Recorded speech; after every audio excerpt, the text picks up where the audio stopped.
Assalamualaikum warahmatullahi wabarakatuh. Kami dari kelompok 6 akan mempresentasikan mengenai pajak pertambahan nilai barang dan jasa. Anggota kelompok 6 meliputi saya, Melinda Adistira Kuncaraningrum, Arum Indah Lestari, Indah Fitri Ratnasari, dan Lilia Ainun Istikharoh. Selanjutnya, saya akan menyampaikan materi mengenai BKP atau barang kena pajak. Barang adalah barang berwujud yang menurut sifat atau hukumnya dapat berupa barang bergerak atau barang tidak bergerak dan barang tidak berwujud. Barang kena pajak adalah barang yang dikenai pajak berdasarkan Undang-Undang PPN 1984. Yang dimaksud dengan barang kena pajak tidak berwujud adalah penggunaan atau hak menggunakan hak cipta di bidang kesusastraan, kesenian atau karya ilmiah, paten, desain atau model, rencana, formula atau proses rahasia, merek dagang atau bentuk hak kekayaan intelektual atau industrial atau hak serupa lainnya. Kedua, hak menggunakan peralatan atau perlengkapan industrial, komersial atau ilmiah.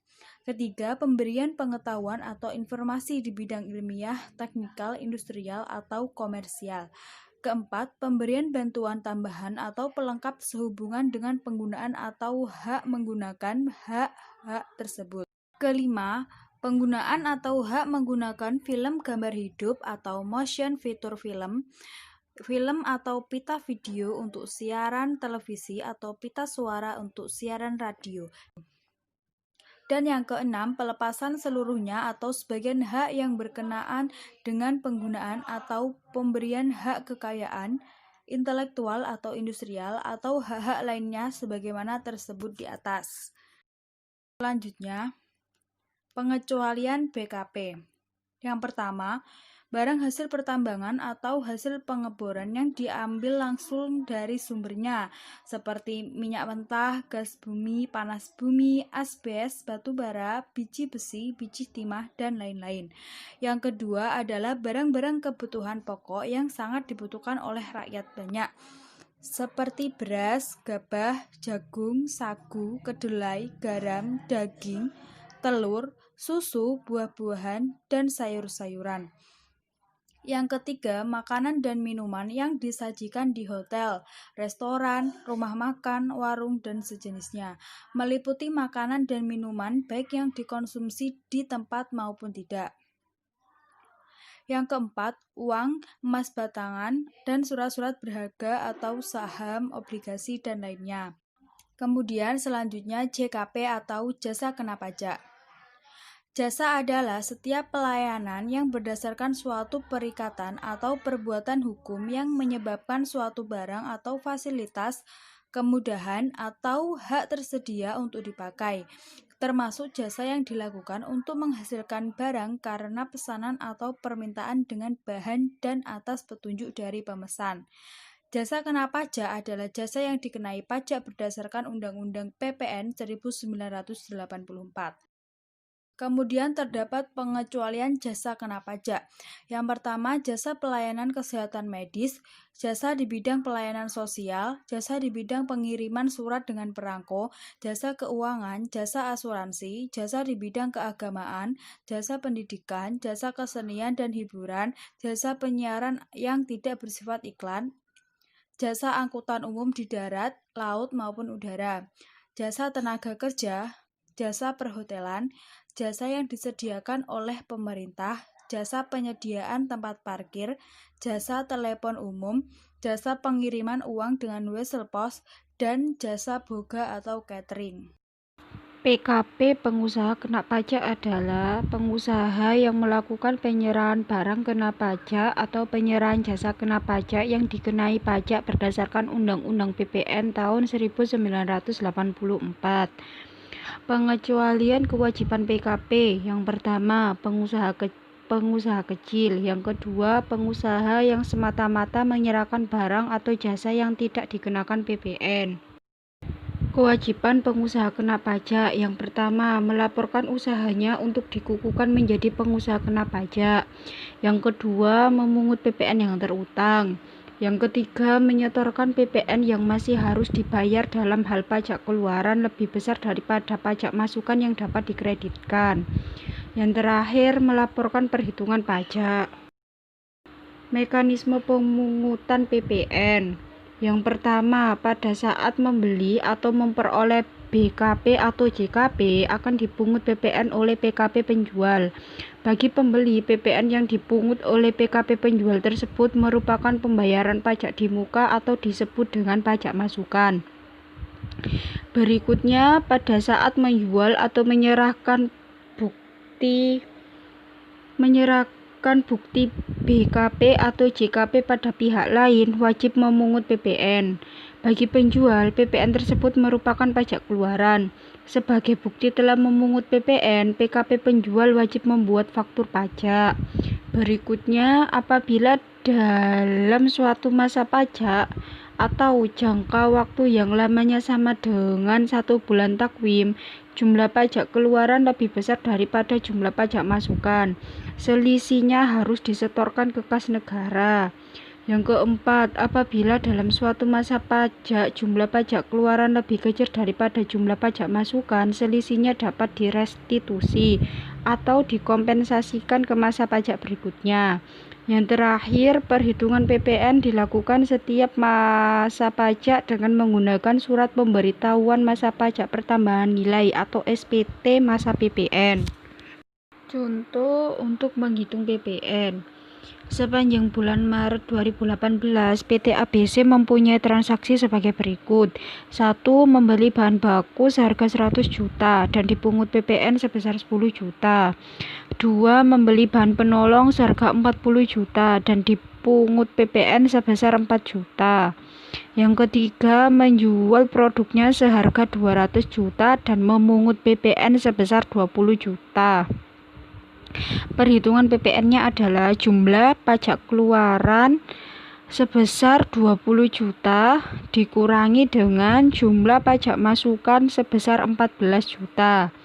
PPN kurang bayar sebesar 6 juta. Jadi jumlah PPN kurang bayar sebesar 6 juta ini harus disetorkan ke kas negara. Objek pertambahan nilai. PPN dikenakan atas 1. Penyerahan BKP di dalam daerah pabean yang dilakukan oleh pengusaha. Yang kedua, impor BKP. Yang ketiga, penyerahan JKP di dalam daerah pabean yang dilakukan oleh pengusaha. Yang keempat, pemanfaatan BKP tidak berwujud dari luar daerah pabean di dalam daerah pabean. Yang kelima, pemanfaatan JKP dari luar daerah pabean di dalam daerah pabean. Yang keenam, ekspor BKP berwujud oleh pengusaha kena pajak. Yang ketujuh, ekspor BKP tidak berwujud oleh pengusaha kena pajak. Yang kedelapan, kegiatan membangun sendiri yang dilakukan tidak dalam kegiatan usaha atau pekerjaan oleh orang pribadi atau badan yang hasilnya digunakan sendiri atau pihak lain. Yang terakhir, penyerahan BKP berupa aktiva yang menurut tujuan semula tidak untuk diperjualbelikan oleh PKP, kecuali atas penyerahan aktiva yang pajak masukannya tidak dapat dikreditkan. Selanjutnya, tarif dan perhitungan PPN. Yang pertama, tarif umum. Tarif umum PPN yang berlaku saat ini adalah sebesar 10%. Contoh soalnya, PT Sejahtera merupakan pengusaha kena pajak yang menjual barang kena pajak pada PT ADC dengan harga 50 juta. Maka PPN terutang yang perlu disetorkan adalah 10% dikali 50 juta, yaitu sebesar 5 juta. 5 juta tersebut merupakan pajak keluaran yang dipungut oleh PT Sejahtera dari PT ADC. Yang kedua, tarif PPN sebesar 0%. Tarif PPN sebesar 0% diterapkan atas ekspor barang kena pajak berwujud, ekspor barang kena pajak tidak berwujud, dan ekspor jasa kena pajak. Tarif PPN terhadap transaksi barang kena pajak maupun jasa kena pajak pada ekspor adalah sebesar 0%. Tarif PPN sebesar 0% tidak sama dengan dibebaskan PPN, sehingga pajak masukannya dapat dikreditkan. Tujuan pemerintah dalam memberlakukan tarif pajak sebesar 0% ini agar pengusaha kena pajak tergerak untuk mengekspor barang kena pajaknya tersebut. Contoh soalnya, PT Maju Tak Gentar mengekspor mebel ke Korea dengan nilai ekspor total dengan biaya-biayanya yang diminta eksportir sebesar 10 US dollar. Nilai kurs Bank Indonesia pada saat pelaksanaan ekspor adalah sebesar 9.200 per US dollar. Sedangkan nilai kurs Menteri Keuangan adalah 9.000 US dollar. Besarnya PPN terutang atas ekspor mebel adalah 0% dikali 100% dikali 9.000 atau sebesar 0 rupiah. Yang ketiga, tarif pajak sebagaimana yang dimaksud Undang-Undang PPN itu sendiri pada ayat ke-1, yang mengatur bahwa PPN dapat dikenakan mulai dari 5% sampai 15%. Tarif efektif PPN yang dikenakan pada kegiatan seperti halnya yang terjadi pada industri rokok. PPN berlaku pada penyerahan hasil tembakau yang dibuat di dalam negeri oleh pengusaha pabrik hasil tembakau atau hasil tembakau yang dibuat di luar negeri oleh importir hasil tembakau, yang dihitung dengan menerapkan tarif efektif sebesar 8,4% dari harga eceran. Contoh soalnya, PT Halim akan menebus cukai rokok dengan harga jual pada konsumen akhir adalah sebesar 1 miliar. Hasil tembakau tersebut akan dijual dari pabrik kepada distributor seharga 750 juta. Sehingga DPP yang dijadikan sebagai dasar pengenaan PPN adalah sebesar 1 miliar. Selanjutnya, saat terutang PPN. Pajak terutang yaitu pada saat yang pertama penyerahan jasa kena pajak atau barang kena pajak, yang kedua impor barang kena pajak, yang ketiga pemanfaatan barang kena pajak tidak berwujud dari luar daerah pabean di dalam daerah pabean, yang keempat pemanfaatan jasa kena pajak dari luar daerah pabean, yang kelima ekspor barang kena pajak berwujud, yang keenam, ekspor barang kena pajak tidak berwujud.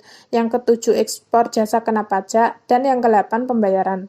Pembayaran diterima sebelum penyerahan barang kena pajak atau sebelum penyerahan jasa kena pajak. Atau dalam hal pembayaran dilakukan sebelum dimulainya pemanfaatan barang kena pajak tidak berwujud atau jasa kena pajak dari luar daerah pabean. Selanjutnya, dasar pengenaan pajak. Dalam Undang-Undang PPN 1984 dan perubahannya, dasar pengenaan pajak adalah jumlah dari harga jual, penggantian, nilai impor, dan nilai ekspor. Yang pertama, harga jual. Harga jual adalah nilai berupa uang, termasuk semua biaya yang diminta atau seharusnya diminta oleh penjual karena penyerahan barang kena pajak. Tidak termasuk PPN yang dipungut menurut Undang-Undang PPN 1984 dan perubahannya, dan potongan harga yang dicantumkan dalam faktur pajak tersebut. Yang kedua, nilai penggantian. Nilai penggantian adalah nilai berupa uang, termasuk semua biaya yang diminta atau seharusnya diminta oleh pengusaha karena penyerahan jasa kena pajak, ekspor jasa kena pajak, atau ekspor barang kena pajak tidak berwujud. Atau nilai berupa uang yang seharusnya dibayar oleh penerima jasa kena pajak atau penerima manfaat barang kena pajak tidak berwujud karena pemanfaatan barang kena pajak tidak berwujud dari luar daerah pabean di dalam daerah pabean. Yang ketiga, nilai impor. Nilai impor adalah nilai berupa uang yang menjadi dasar perhitungan bea masuk ditambah pungutan berdasarkan ketentuan dalam peraturan perundang-undangan yang mengatur mengenai kepabean dan cukai untuk impor barang kena pajak. Tidak termasuk PPN dan PPNBM yang dipungut menurut Undang-Undang PPN. Yang keempat, nilai ekspor. Nilai ekspor adalah nilai berupa uang termasuk biaya yang diminta atau seharusnya diminta oleh eksportir. Yang kelima, nilai lain yang diatur dengan Peraturan Menteri Keuangan. Penerapan DPP diatur dalam berbagai peraturan pelaksanaan undang-undang sebagaimana berikut. Yang pertama, untuk penyerahan atau penjualan barang kena pajak yang menjadi DPP adalah jumlah harga jual. Yang kedua, untuk penyerahan jasa kena pajak yang menjadi DPP adalah penggantian. Untuk yang ketiga, untuk impor yang menjadi DPP adalah nilai impor. Yang keempat, untuk ekspor yang menjadi DPP adalah nilai ekspor. Yang kelima, atas kegiatan membangun sendiri bangunan permanen dengan luas 300 meter persegi atau lebih. DPP-nya adalah 40% dari jumlah biaya yang dikeluarkan untuk membangun. Yang keenam, untuk pemakaian sendiri barang kena pajak dan atau jasa kena pajak adalah harga jual atau penggantian setelah dikurangi laba kotor. Yang ketujuh, untuk pemberian cuma-cuma barang kena pajak dan atau jasa kena pajak adalah harga jual atau penggantian setelah dikurangi laba kotor. Yang kedelapan, untuk penyerahan media rekaman suara atau gambar adalah perkiraan harga jual rata-rata. Yang kesembilan, untuk penyerahan film cerita adalah perkiraan hasil rata-rata per judul film. Yang kesepuluh, untuk penyerahan produk hasil tembakau adalah sebesar harga jual eceran. Yang ke-11, untuk barang kena pajak berupa persediaan atau aktiva yang menurut tujuan semula tidak untuk diperjualbelikan, yang masih tersisa pada saat pembubaran perusahaan adalah harga pasar wajar. Yang ke-12, untuk penyerahan jasa kena pajak dari pusat ke cabang atau sebaliknya dan atau penyerahan barang kena pajak antar cabang adalah harga pokok penjualan atau harga perolehan. Yang ke-13, untuk penyerahan barang kena pajak melalui pedagang perantara adalah harga yang disepakati antara pedagang perantara dengan pembeli. Yang ke-14, untuk penyerahan barang kena pajak melalui juru lelang adalah harga lelang. Yang ke-15, untuk penyerahan jasa pengiriman paket adalah 10% dari jumlah yang ditagih atau jumlah yang seharusnya ditagih. Untuk yang ke-16, penyerahan jasa biro perjalanan atau jasa biro pariwisata adalah 10% dari jumlah yang seharusnya ditagih.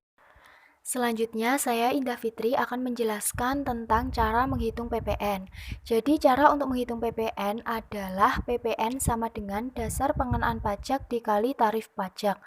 Langsung saja ke contoh soal yang pertama.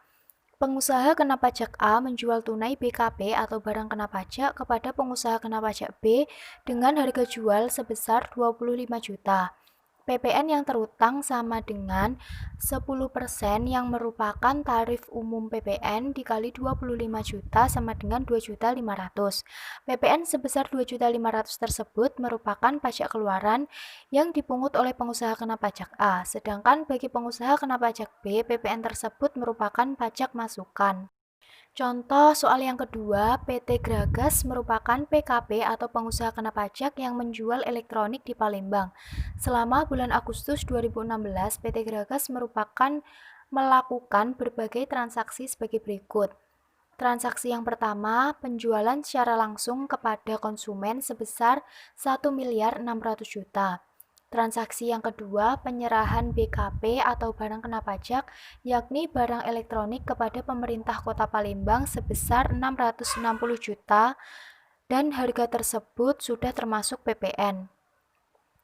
Transaksi yang ketiga, PT Gragas juga membangun sebuah gedung elektronik seluas 500 meter di kawasan pergudangan sendiri dengan biaya sebesar 550 juta. Transaksi yang keempat, menyumbang ke sebuah yayasan panti jompo satu buah televisi dengan harga 2 juta termasuk keuntungan sebesar 200.000. Selain transaksi di atas, terdapat tambahan transaksi selama bulan Agustus, yaitu membeli sebuah mobil box untuk mengangkut barang dengan harga 550 juta dan harga tersebut sudah termasuk PPN. Dari transaksi-transaksi yang terjadi di atas, maka hitunglah PPN dan transaksi tersebut dan berapa total PPN yang dikeluarkan. Kemudian kita hitung dulu PPN dari masing-masing transaksi. Transaksi yang pertama, PPN sama dengan 10% dikali 1.600.000.000 sama dengan 160 juta yang merupakan pajak keluaran atau penjualan. Transaksi yang kedua, DPP sama dengan 100/110 dikali 660 juta sama dengan 600 juta. PPN sama dengan 10% dikali 600 juta sama dengan 60 juta yang merupakan pajak keluaran atau penjualan. Transaksi ketiga, DPP sama dengan 20% dikali 550 sama dengan 110 juta. 20% itu merupakan pajak yang dikenakan atas bangunan.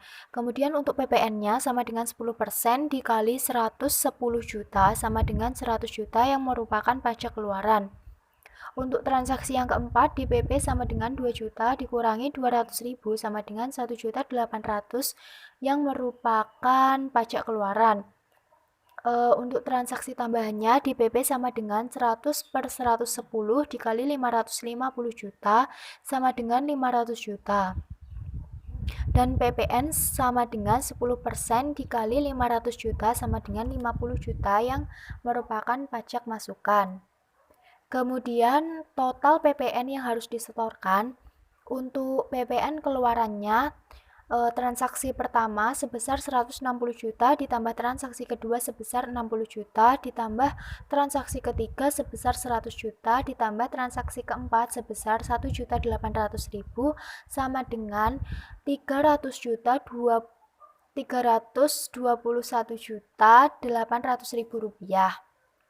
Untuk PPN masukannya sebesar 50 juta.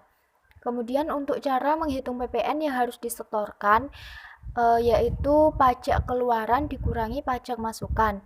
Untuk pajak keluarannya tadi sebesar 321.800.000 dikurangi pajak masukannya 50 juta sama dengan 271.800.000 rupiah. Jadi total PPN yang perlu PT Gragas setorkan atas transaksi yang dilakukan selama Agustus 2016 tersebut adalah sebesar Rp271.800.000. Sekian penyampaian materi dari kelompok kami. Apabila ada salah kata, kami mohon maaf. Wassalamualaikum warahmatullahi wabarakatuh.